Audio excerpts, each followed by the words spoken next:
Depuis 20 ans, Marie-Louise Roubaud, elle-même fille d'exilés espagnols, suit le travail de Lydie Salver. Ici, pour pas pleurer, c'est l'histoire avec un grand et un petit H qui se rencontrent.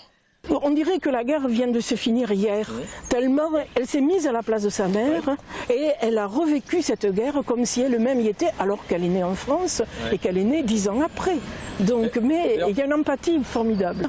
On voit les différences qu'il y a entre les positions anarchistes, les positions communistes, les positions républicaines, tout ce qui a fait un peu tout ce melting pot extraordinaire. Et en même temps, elle y met l'histoire tout à fait vivante, tout à fait ordinaire, tout à fait quotidienne d'une fille de 19 ans qui découvre la vie, qui découvre l'amour, qui découvre la révolution et tout ce que c'est pas avoir de radieux dans les débuts. C'est tous les matins du monde, voilà, c'est ce qui rend ce roman formidable et très émouvant. Selon la journaliste, l'Académie du prix Goncourt a aussi salué un style, une forme littéraire novatrice.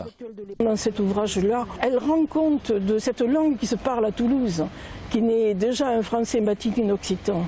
Là-dessus, l'apport espagnol. Très souvent, ça fait une langue tout à fait bizarre dont elle s'empare elle-même en tant qu'écrivain. Je pense qu'elle est la première à le faire et à montrer ce que cette langue a de jubilatoire et d'unique, une sorte de, je dirais, de créole. Au-dessus de la Loire, les gens peuvent ne pas comprendre. D'ailleurs, il paraît que hier, Pivot s'est ému qu'il y ait beaucoup de mots espagnols. Elle a une voix très douce, elle est très raffinée, très élégante. Et lorsqu'on la voit, on n'imagine pas qu'elle puisse écrire les livres qu'elle écrit, qui sont des livres d'une virilité forte, une extrême violence presque à la limite de la vulgarité, mais qui exprime le vivant des gens. Dernière question, Lydie Salver pense-t-elle secrètement au Goncourt? Elle m'avait dit que son éditeur comptait beaucoup sur son livre.